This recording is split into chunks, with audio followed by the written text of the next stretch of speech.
So welcome back to As Told by You. Today we've got a very cool guest, Bency Beals.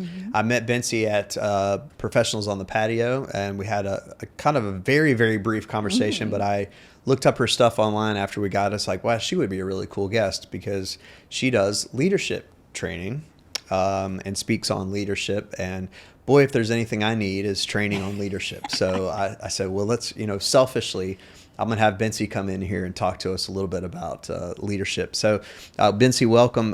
Tell us a little bit about how did you get into training on leadership, and how do you get to this point? Yeah, great question. Well, that's got to start with where I'm from, right? So I always say that I grew up at Verizon because right out of college I started working at Verizon. I was there for 18 years.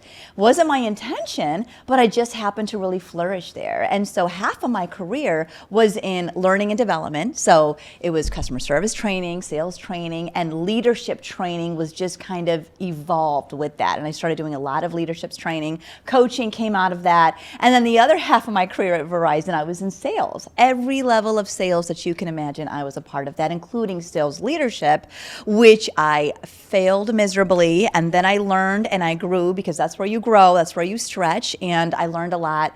And then I ended up moving to Columbia. I was in Chicago at the time. I moved to Columbia in 2022.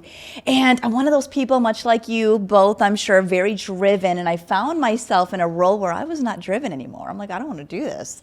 I found myself having a different role every 2 years. It might have been within the same division, but I'm doing something different. And so I kind of reached that area.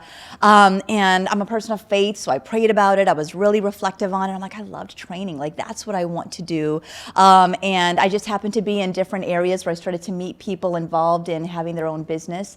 I actually met a John Maxwell trainer and coach, and I was involved in one of their classes that my husband was like, you got to be in this.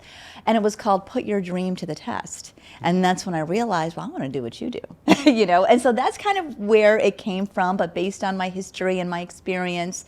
And it just came full circle because my master's happens to be in organizational leadership. And so it just all fell into place, and I ended up getting laid off in June of 2023. And I just took that to mean, okay, well, I guess it's time for me to go now. Yeah, it's time. And so I got certified with the John Maxwell team. I started, pulling on my own experiences, started coaching, leadership development training, and also professional development training, because you don't have to have a title to be a leader. It starts with yourself. You have to lead yourself first, lead the others around you, and you will grow into that title. And so I do all of it, and then I ended up evolving into speaking as well, which is how we met. I was speaking at Professionals on the Patio, and I've done some keynotes, and all that does is allow you to reach more people at one time, you know? And so that's pretty much how I got into it, and I'm loving every moment of it. That's cool. Yeah, that's a good story. So what brought you to Columbia? It's more like set up like a consultant where you come in and work with an executive team and help them, or is it like one-on-one coaching? Or great question. It's a little bit of everything. So I can offer organizational development. It really depends on what the client needs. So for example, I work with a school district, and their need was developing their assistant principals, right? And so I go in once a month and I train them, and I do offer coaching as well. But if I'm working with a small business, it may be leadership coaching, and I come in and I'll do some professional development with the team, but I'm also coaching that owner as well, because people can't, let's face it, we all have been to a conference or we've been to a leadership training and, oh my gosh, that sounds really good. But then we leave it there. We don't put it into action. So that coaching is what really helps drive action. And if I'm coaching with the leader, well, now the leader can continue that conversation and they can continue to instill that. So great question. Did I answer it? I think so, yeah. Okay. Yeah, that's awesome. Well, my question was, what brought you to Columbia? Why Chicago to here? Well, that's like a long, full story. So I'm just have to come full we love circle. Stories. You do? Okay. Well, as told by, right? As we have told nothing by. but we have nothing but time. Awesome. So yeah. Actually, I went to USC. I moved here from Chicago, and this is at like suburbs of Chicago. Just no one knows it, but it's Gurnee, Illinois, North Chicago. I do. You do? I'm from Wisconsin. Get out of here. Lake Geneva. Oh, that's awesome. Yeah, so you know Gurnee and Six yeah. Flags. See, Yep. look at that. We connected Yeah. already. So, So yeah, moved in 97, right out of high school. My dad's job got transferred. But in 97, Columbia was not what it is today, and No. I did not like it. I didn't know anybody. And so the first chance I got with Verizon, thank Verizon, got married, had 2 kids, and we moved to where my husband at the time was from, which was New York. So I went to New York and went then Charlotte, and then little time in the DC area, and then Chicago across the course of my career in both training and sales. And then in 22, what brought me here was my dad, because my dad had a stroke. He got sick. Home is where the heart is. And so I came back, and I wanted to be closer. And never would have thought I would have come back to Columbia. I just never. I even bought my childhood home that I grew up in Chicago. Sold it, came back here. But this is where the Lord wanted me, because now I love Columbia. I will not leave. And I thank my husband, Tobias, because he's from Chicago, and he agreed to move, and he loves it. And so now we're here. But I don't think that I would have enjoyed starting a new business anywhere as much as I have enjoyed it in Columbia, because people have been so open. And look I'm sitting here today, right? We met in a brief moment, and here I am. But it's just been so easy to meet people. People in Columbia just have such an open heart. And I got to say, it is diverse. From my vantage point, I feel like Columbia is very diverse. I work with a diverse companies and businesses, mindsets, backgrounds, and so I just love being here. So this is home to me now. Yeah, that's awesome. Yeah. It's such a common story, by the way, that people come to school here, move away to do something, and then come back. Yeah. And we've heard that several times. You know? And I would say that it says a lot about Columbia, because I've been blessed to live in some of the best cities in the country, right? Sure. New York, the DC area, Chicago, and I've worked like in the city of Chicago. Yeah. But I love it here. This is my jam. Nice. That's awesome. What do you want companies to get out of working with you? What do you kind of want to? Where do you want to leave them when you do the work that you do? Clarity, definitely clarity, confidence, especially when it's small business or leaders who are just growing into themselves, and action, right? Because nothing changes unless you take action. And so that's where it's transformational. So I think it starts with clarity, getting real clear on what their goals are, who they are, having the confidence to move forward in that and in purpose, and then taking that action. So when I'm working, whether it's with individuals, because I work with individuals, or whether it's with teams, organizations, if change happens, that's impact, and that's what I want to leave behind. So interestingly enough, you weren't at Professionals at the Patios last night, but that's kind of what I spoke on is what do you want to be known for? Right. And for me, I think it's ignite. It's in my business name. I want to be able to ignite thought. You know, sometimes we just kind of think at a superficial level, and I want folks to think on a deeper level, and then make impact, you know? So if they start thinking that way and removing fears, unpacking layers, stepping into purpose, then impact happens because they take action. And that's what I hope to leave behind. Yeah. Now, do the areas of the coaching focus more on culture, or is it more like business coaching where if you don't have clarity in what you're actually doing and what your product is, and that's a very different type of coaching than, but leadership is kind of culture building? Would you describe it that way? It's going to start there. It always starts there. So it's going to be individualized, where we are going to dig deep into that individual's strengths, weaknesses, all those types of things, so they can be the best leader. But then also, a lot of times, just like you said, you know, you start a business with your product, and you know how to do something. You want to put it out into the world, but you need people in order to do that. And one piece that's missed is, well, how do we help people drive our own vision? That starts with culture. You hit it. It starts with culture. Certainly, most people, if you talk to them, they hate managing people. Yeah. Like, what's your biggest fear about your job? Managing the people. Yeah. What don't you like about your job? Oh, those people over there. Yeah. That is, I think, one of the biggest parts of the corporate world is it's all set up for you have the doers, the managers, and the executives. And everyone wants to be a manager because you want that promotion, you want to climb. But once you get there, you realize all I do is manage people, and I hate that. And So that's where and the you burnout say comes, I think. It is. And you say a clear, a distinctive word there, and you're saying manager, right? And I think that's the mindset of flipping that manager into leader. When I think about manager, I think about what people want to get from others, right? That's their focus. What can I get from my customers' sales? What can I get from my team? Performance. But if they can flip that into a leadership mindset, now you're thinking about, well, what can I do for my customers? What can I do for my team, right? And leaders who go in with that perspective, their teams are going to be way more loyal. They're going to be innovative. They want to be there, and you're going to build a very strong culture. Leaders or businesses who think for their customers, well, now you're building brands that people don't just buy from, but they're going to advocate for. And those businesses are going to have longevity. So I think it's that flipping of that mindset that I would help come in and do, and really talk about, okay, what do I need to work on as an individual now to flip that mindset? Because it is hard. Where there are people, there are problems. And that's going to be the reality of it. But how do I deal with my own emotional intelligence, which is something I teach and coach? How do I deal with that? And then other people's level of emotional intelligence, we have to be able to lead and manage them too. So I think one of the things that leaders or managers really need to learn how to do is coach. You have to learn how to do that to be able to effectively run a business or a team if they're part of an organization, and that'll really help.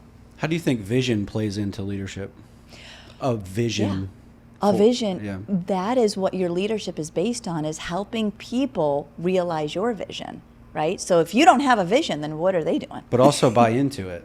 100%. So once you have that vision, now it's all about, how do I get these people to buy into my vision? And one of the things that I tell, especially small business owners, is that you're never going to get people that are going to be at 100% the way that you are. You are running at 100, 150, 200%. If you can get someone working for you that at least at 80%, you're doing good, right? Because it's your baby, you know? If I have a babysitter taking care of my baby, they're not going to take care of my baby the way that I would, right? But at 80%, and hopefully, if they establish a relationship, and a loving relationship, that's going to grow.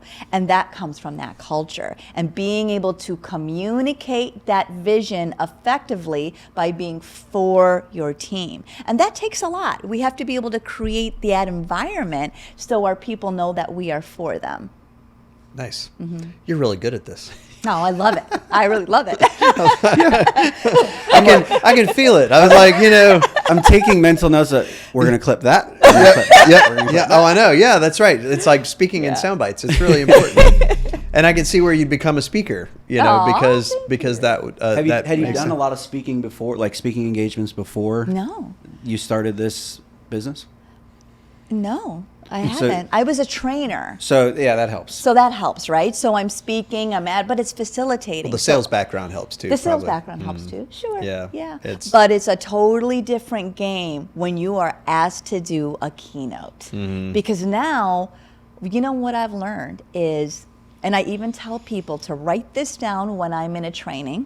I say, these are 3 words that are going to change your life as a leader, as a parent, as a wife, as a husband. If you can really internalize this like I have had to, you're welcome. And those 3 words are, get over yourself. Nice. And if you can do that, you will be for people. And when I'm speaking, I really had to embody that, because it's not about how I deliver. It's not about what I say. Am I looking at this too much? Because then I'm speaking from my head and not from my heart. And so it's really all about what people are getting out of it. And what I realized is the points that I thought were really going to hit, when people talk to me after, it's something that I didn't even consider that would fall on someone in such a way. So it's not about me at all. It's about what they need at the moment. Do you analyze your speeches based on, like, I want to put some humor here, or is it just a natural flow? You just get up there and start going. Oh no, I don't get up. So I think if you care, you prepare. So I prepare. I want to know especially if it's a keynote. I have an hour-long conversation with what do you want? What do your people need? I want to give them something that's going to fill them. So I do a lot of preparing. I've realized what my process is. I kind of like think about, I don't sing. I don't do anything like that. But artists have their way of doing things, right? They have their method, yeah. And so now it's like, okay, I've got my method down, like my process. That's what I call it. What is it? For me, actually, if I'm asked to do something, the very first thing I do is I pray. I pray. I get in the Lord, what do they need from me? What download something, help it come out. And then, and it does. So that's number one part of it, because he's my business partner, gave me that opportunity, and I'm speaking to his people. And so then, based on also what I've gotten from the person who's asking me to do it, I'll start pulling things together. And what I've realized is, if you want to be a speaker, or if you want to be a writer, you have to speak, so you have to take and say yes to things like Professionals on the Patio. So little 5-minute things that I put together there, I'll go back to those things, which I do prepare and write out and practice. And I now put it into a keynote. I'm like, oh, that was good. So it's like I'm being prepared all along in the things that I'm just doing for the community. Things that I'm asked to do for, let's say, speak for this nonprofit, or do this or that, or for my Rotary Club. I'll just pull together, and then other things, I've got a lot of content that I have that I'll pull from, and I'll put it together, and then I'll record it, and then I will practice it until I digest it enough to, however it may come out, it comes out, right? So. And I'm learning. I'm still new at all of this. So I'm still learning my process and learning from other people and talking to other people who've gone before me and are more successful, and learning from them. And I watch other speakers and kind of growing into it. Is the speaking tour kind of where you see yourself, where you want to go with what you're doing now? I think that could be part of it, but I don't want it to be just that. I think it could be just that once I've built my company into what I envision. Yeah. So I don't want it just to be me. I want to be able to build multiple me's, right? So many people have a heart to serve. They have a heart for leadership. They just need a platform to be able to do what I'm doing. So I want to build a team. I want to be able to hire someone by the end of the year. I want to be able to have a team where, okay, great, we're pouring into the community, and now I can go speak or still train. But right now, I just see myself training and coaching, and I'm hoping in the next couple of years I would love to publish a book. That was my next question. When's the book coming out? Yeah, I would love to publish a book. We're working with somebody that has just published her first book, and we've done training stuff with her before. She just did her first book, and we're about to do some videos promoting the book and all that kind of stuff, and it's exciting to see that from the inside. I'll have to remember that when how cool it is. Yeah, come back to the studio. Yeah, that's right. That's right. Yeah. We can do some training clips too. There you go. Yeah. We're going to do a fake podcast for her so that she looks like she's a guest on a podcast. You just ruined it. Yeah, sorry to everybody who's looking at Lorraine's stuff, but I think it's really cool, to think about that transition from being in the corporate world to doing this training. I will ask, because I think it's a funny thing thinking about you hiring staff, right? Yeah. Because now you've got to apply those leadership techniques to your staff. Yes. And I think that's a very different way. Like when I hired my first staff, I was like, oh boy, here we go. I've got to have people help me. Yeah. Like I started this just because I like doing the work, right? I wanted to quit my corporate job and do these things full time. And never in my life thought I'd have employees. Never thought I'd have people that I had to keep engaged in, all long term even, and what would you tell so for me, I am a practitioner of the work, right? That's what I like. Yes. I didn't get in this to be a business owner. Yeah. I got in this to do the work that I like to do. Yeah. What would you tell somebody like me who has to manage a staff of employees? Where would I start to think about becoming more of a leader than a manager? I think it first starts too with who you're hiring. It starts from there. When I talk to a lot of business owners and they're really struggling, it's because they hired a friend or they hired someone that they didn't really put a lot of thought into it. And I think owning your own business, you get to choose whoever you want. You don't have the corporate HR telling you what to do. So even for me, I've got people on deck that I know I already have credibility with me and I know what they're doing. So I think the same thing for you. Like who you should be interviewing people right now, even if you're not ready. Like seeing who you think would fit into your culture, who you are, your personality, but still diverse enough for you to learn from and grow from. And pick people who are different than you. So if you are a quiet behind the scenes guy, try to pick someone who's not, because you're going to be able to complement each other. So I think that would be step one. And then step two is it's all going to be relational. Remember how I was talking about that 4 concept? I think it works in their perspective too. They have to want to work for you, not because they have to, but because they want to. And then thinking about, well, how do I create that environment for them? Especially if you're having young people, they want to be able to expand their creativity. And so that's another thing, like that generational diversity that we have to understand. We want their perspective because they know social media, they know how to do all these things that are like, oh, I have to do this, right? And knowing what matters to them. And what matters to them is not necessarily all the benefits and all the things that might matter to you and I, but it's, am I making a difference? In the community, even in this place, am I able to be creative? So what environment do you have to create for these people that you want to be part of this company that you're envisioning? So I think a lot of that thought has to kind of come in the beginning before you're making those decisions. And then once you've created that environment, you're picking these people, now it's making sure you have those team meetings that are collaborative and bringing them into the decision making, making sure that you have those one-on-ones, whether it's, on the calendar and not, and just allowing for diversity of thought. Wow. That's awesome. I wish I had brought my notebook. I was like, I don't normally have to have my notebook. We are recording it. I know. You can just rewatch it over I was and going over. to say, with the current tools, we'll just transcribe it, and there's the notes right there. So Gotta love AI. Yeah, nothing to it. So what kind of challenges do you run across in your business? What kind of challenges do you face in this sort of role that you have?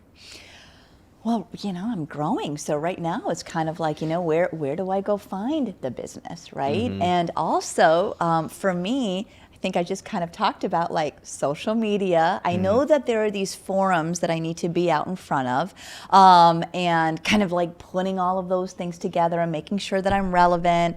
And then also, having that niche. I don't necessarily have that defined yet because I think leadership is it's across the board. So if I'm talking to healthcare, education, small business, this is leadership, I can talk to that.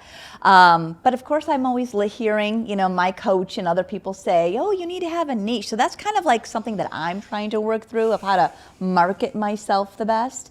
So, just listen, I'm in leadership development, you're in as told by, but we're both in sales. And so I think as a new business owner, I think my biggest challenge is getting myself out there and getting clients and all of that. I'm learning now that it's completely different from the sales that I was doing back when it's completely With Verizon? different. Yes, yes, sir. Yeah, I can see. Yes, sir. I can see It's all the business that I've gotten, and I love it, and I'm learning. It's all relational. People getting to know me, and can you do this or can you do that? Some of them has been, cold calling. I've done that too. That's how I got into the school district, so it still works. Yep. And so right now, I think my challenge is, putting myself in the right places with the right people to move my business forward. Yeah. Yeah. Well, so are you trying to do primarily local, or are you wanting to expand? I would love to regional? expand, absolutely, regional and even beyond that. I do have a great network of people with the John Maxwell team, and so I have connections with people in Trinidad and Tobago, for example, and just different places that we partner together and we do some work. And with that, I do work with Howard University, and I've gotten some experiences in different places, and so I stay connected. with even a global perspective. Of course, I've got credentialed in coaching because even things that you can do naturally, you got to get really good. And now I realize there's a whole art to this thing. But I did that with a team in Singapore because I wanted a global perspective. I know how we think here in the States, but how do they think? What challenges do they have? Because I want to be ready for any opportunity that might come my way. Yeah. It also allows you to think outside the box. Yes. Right? 100%. Like, we know that this type of group naturally operates this way, and if I can say, hey, have you thought about doing it this way? Right. It just is more tools in your toolbox. Absolutely. Well, and I think from a marketing perspective too, and I guess selfishly, you should be filming everything, right? And so social media works itself out if you get yourself an audience, right? It's hard if you don't have an audience. You have to push in the right spots and all that kind of stuff. But once you have an audience, all you're doing is feeding the audience the way that they want to see you. Talk about the John Maxwell thing. We had Lynn Tickner on here, who is a Story Brand certified guide, and I think it's interesting, these programs like John Maxwell and like Donna Miller's program. Talk about what you get out of that, and how did you get connected to John Maxwell? First of all, I've always loved John Maxwell. Read his books. When I was a leader at Verizon, I got good because of John Maxwell, 21 Irrefutable Laws of Leadership, right? And so, and he's also a person of faith, and I love his values. And so I knew that, and I think I mentioned that I was in a class with a John Maxwell certified. So that's kind of where the connections happened, and I already knew his stuff. And so I think being part of that program was the best decision I made, because before I got it, I never thought I was going to own my own business, or how am I going to do it, or what am I going to do. And I also love being part of a team.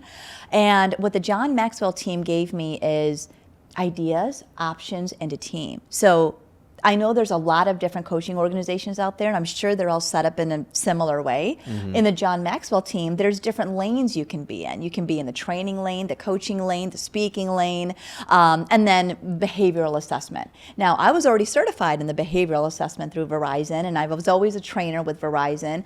And the one thing that I wanted to do was training and coaching. I hadn't even considered speaking. And there's also a conference that they host, which I do once a year too, called Live to Lead. But I didn't know all of that existed until I came to the Maxwell team. And the great thing about the Maxwell team is that you'll get certified in all of this, but they don't ask anything back from you. Go have your own business and you do you. But you have 40,000 coaches. I don't know if all 40,000 of them are doing it, but let's say I've got even 1,000, for example, and I'm part of this team, and I can reach out to them, and they all have their businesses, and we can connect. And now like-minded people, what work for your business? Oh, you've been doing business for 10 years now. And so they even host these business building calls on Mondays that I can jump on, and you've got these mentors. I've got this proposal. I'm not sure how to do it. I've never done a proposal before. How should I word it? And they'll help you. Nice. You have these personal development calls, because I need personal development too, right? As you said, I'm going to have a team, and I'm not going to have all the answers even if I'm training it, but I'm going to go to mentors, and I'm going to go to places like those mentors and say, okay, this is what's happening with me. All right, Bency, take a deep breath. Have you considered this? And you kind of get that through that John Maxwell team. So it offers a team of people that support you, that give you ideas. If there's a class that a client of mine wants and I haven't done, then I'll go to my John Maxwell peers. Has anyone ever done this? How have you done this? Jump on a call with them. Doesn't cost me anything. And in turn, I support them as well. Yeah. Yeah. Yeah, that's awesome. I feel like I read a John Maxwell book last year, and I can't think of what it was. When you said that, I was like, oh yeah, I read that book last year, but I can't think of what it was. And it was a relatively new one. High Road Leadership? Oh boy, I'm gonna have to look it up. Okay. But Clearly did not make an impression. No, it made an impression to say, oh yeah, that was John Maxwell. That book. It was written. It was written by him in combination with another researcher, and I'm trying to think of what it was. But anyway, I read a lot of books, and what you described it. And Brian and I go through this a lot. I'll go to conferences and come home all jazzed up about what I saw, and doing it is hard, right? And yes. we've had the EOS implementation book sitting on our desk for the last 18 months, and haven't actually done the EOS implementation, but I saw Megan present on it, and I'm like, yeah, we should do that. And I got the book, and we've both read Traction like twice. I've got it on my desk at home. Yeah, Traction. and still haven't done it. And working through it again. Yeah. You know, we're trying to do it now. You know, Failures to launch. Right? We've started it 3 times. Yeah. And what happens is the busyness gets involved, It does. right? Yeah. And so, you know, we have such a hard time with busyness, and you know, this last couple weeks is a great example. I've been traveling 3 days a week to shoot, you know, different things, and just things get behind, you know, and so leadership falls. Thinking about the culture, thinking about leading, all of that stuff just kind of falls by the wayside. It's what you're describing is you're spending a lot of time working in your business, and you have to create time to work on your business. Oh my goodness, I know. And I've known it for a long time. I mean, it's not that I don't know that, you know. For sure. It's just that, Making and the that's time to do it. that's a hard part, right? Is that we know it. We just can't actually do it. Absolutely. Right? You know, and so I guess that's where a coach would be very helpful. Yeah. You could say, stop it. Yep. Well, I guess that's a good question then. What are like 3 tips to help someone who is perpetually working in their business and not on their business when they don't feel like they can make that jump over? Yeah, and it is difficult, and that's, I think, 7:30 this morning at a coaching client, right? And what were we talking about? All of these things, and he's getting caught up in his business. And the last time we were together, he was supposed to go through the traction resources, right? And so then we talked about everything, but nothing's changed in the business. Those problems, those things, all of those things are still going to be there. But we haven't launched yet into this other aspect of his business because we haven't done the work on our business to do it. And so now he owes me that. So I think if we're really in a place where, okay, it's been a year or 2 and we haven't done anything and time is passing, well, then maybe having someone hold you accountable like a coach, that's why we exist, right? That would be good. Or if you have partners, then you can hold one another accountable and say, hey, listen, when are we going to shave some time off? Let's do a retreat, just us, and let's go, and this is what we're doing, this is what we're working on, we're getting out of here. And that's why sometimes companies do retreats, right? And when they do that, they'll hire someone to come in and, let's say, do a 30-minute workshop or something that kind of triggers you and gets you thinking. So I would say you have to do something that you're not doing today that's going to help you get on that path. So the doing is the bigger challenge. I always say, like, Nike has the best slogan. Like, you just have to do it. You just have to commit. I put it on my calendar. I have to do it too, because it's like, listen, I've got all these appointments with prospective clients that I have to have, and then it's like, okay, I've got to work on this workshop. There's a lot of prep time where I'm practicing the speech, but I still have to work on my business too. How am I gonna, envision what I want to hire someone? How's that happening? What am I? All these different things. So it's on my calendar, literally. Yesterday was my day this week. All right, what are we doing today? What are we doing to work on our business? So you have to just make the time. Yeah.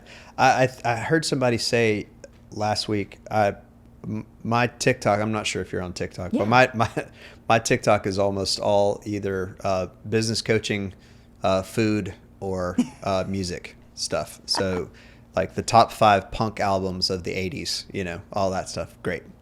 Not really helpful, but I do have a lot of business But stuff. it brings you joy. And he's exactly, and he says I don't remember who said it. He said that mindset very often doesn't change action, but action almost always changes mindset. Yeah. And so I think that's a good way to look at that, is that if you can take action, it almost always changes the way you think about stuff.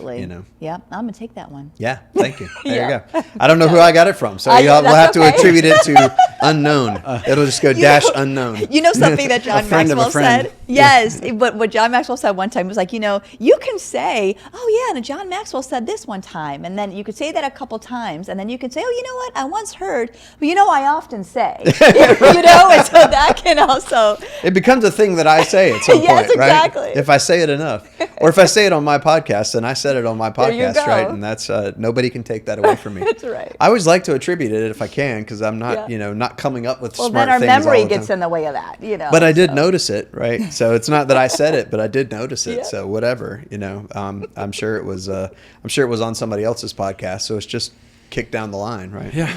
Nobody stole it from somebody else. Nobody makes original art, right? But that's what it's meant for. It's meant to go around.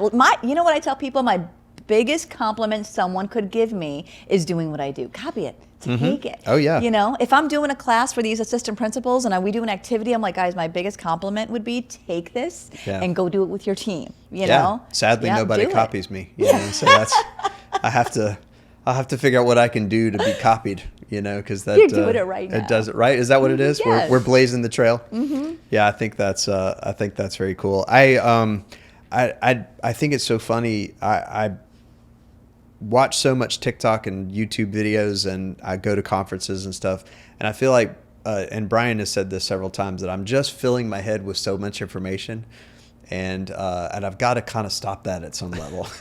I've got to stop, you know, like we talk about learning. I think Dave Ramsey used to say that you're going to be the same person you are today in 10 years, except for the people you meet and the books you read. And I always thought to myself, I've got to keep reading books because that's what Dave Ramsey said to do. But every time I read one, I'll come to Brian and say, here's a new idea. And he'll go, okay, just like the last new idea you had, you know, when you read another book. You know, I don't poo-poo all your ideas. Not all of them, but I have so many. I have so many times where that happens. That is true. You know? You do get amped up on the latest thing that you've heard and think, and then, okay, let's take a step back and let's think how we can implement that if that's a good idea. And let's. Part of my charm is the chaos. You know, it's the part of the fact that you are continually learning. Is very admirable. Not many people are willing to do that. Yeah. Well, and I saw when I got into business to begin with, there were a lot of folks that had figured it out, right? I remember running into this over and over again. My wife was a photographer, and so we would run across these photography studios and they got it figured out. They're like, this is it. This is the way the business should work, right? We're going to sell prints, you know. You're going to pay to have things printed. We have studio time, you do all this stuff, and that's the way it's going to be, right? And all of a sudden, we don't have prints printed as much as we used to. Right. And, Times you know, change. and that happened quick. Yeah. Like, it went from 2006 and 2007, everybody was getting things printed. By 2008, everybody wanted digital images. And if you weren't on the digital image train, you got left behind. Yeah. And a lot of those guys are out of business now, you know, and it comes down to once you feel like you have it figured out, you need to really question that. You do, because you stop being innovative. That's right. Yeah. You stop so as changing. you're continually learning, the ideas are coming, you're being innovative. And I think the next step to what Dave Ramsey is saying is that I can learn, but what am I doing with that learning? Right. You know, I think that's also the piece of it, because that's where the biggest change happens in that 10 years is what did I do with all that learning? Yeah.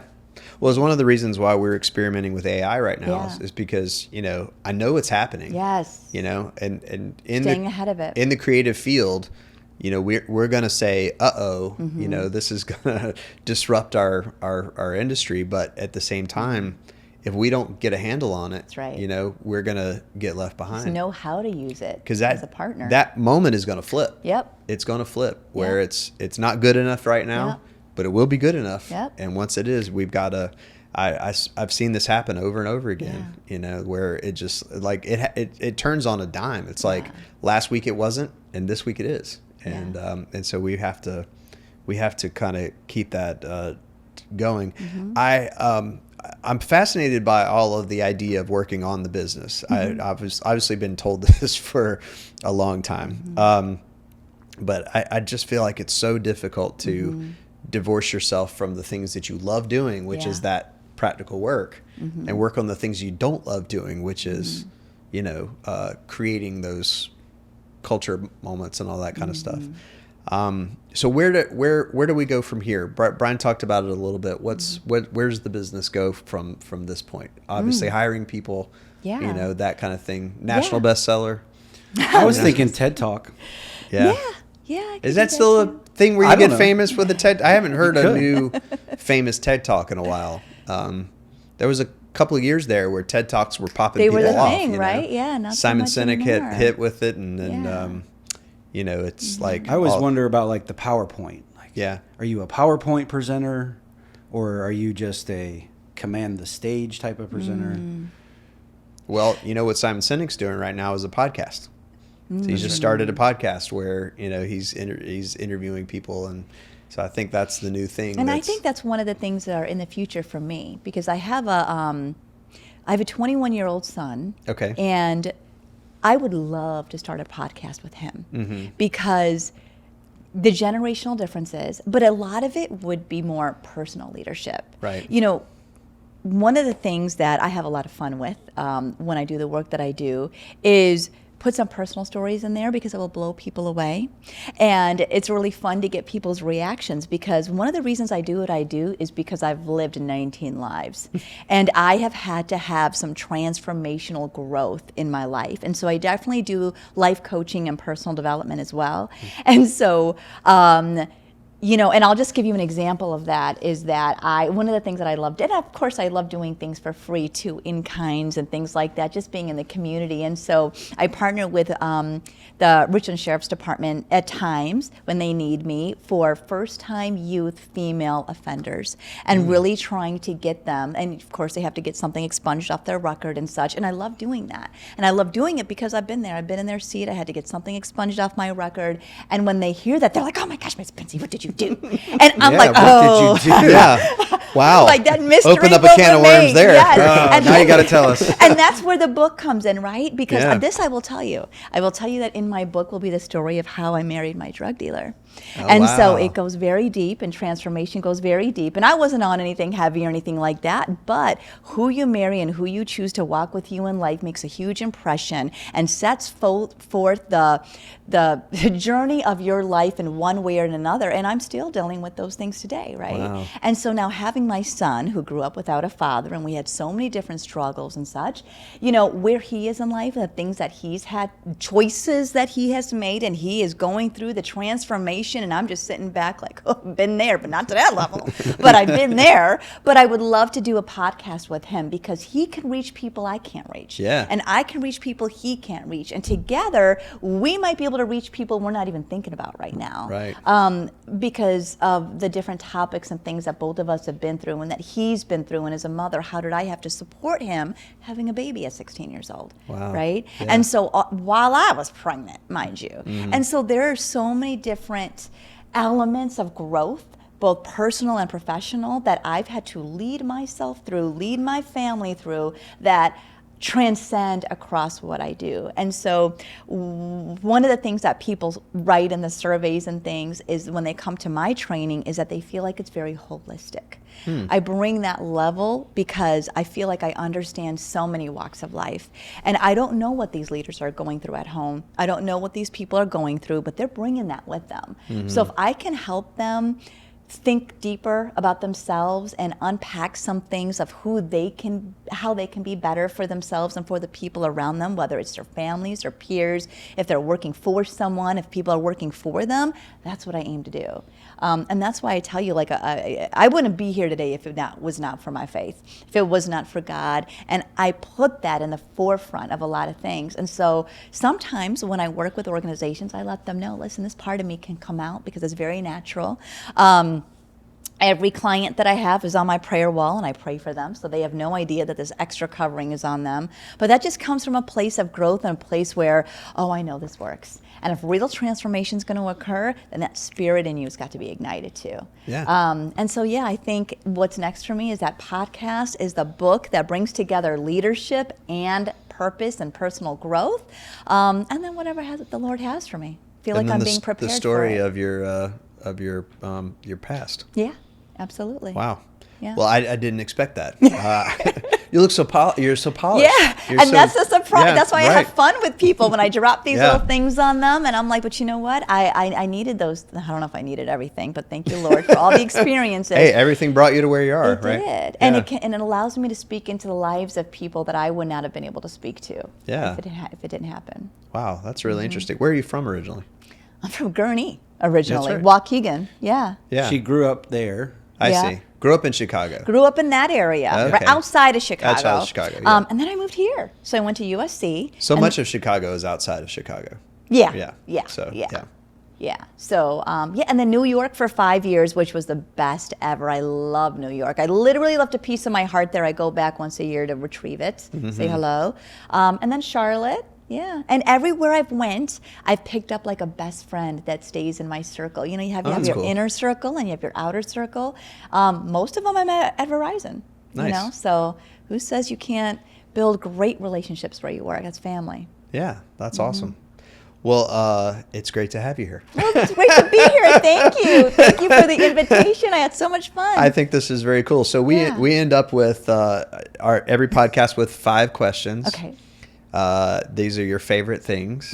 And so let's start with what is your favorite dessert? Tres leches. Oh, okay. Oh, Probably nice. that. Flan. Yeah. Yeah. Okay. I'm in it. Yeah. That's great. What is your favorite song?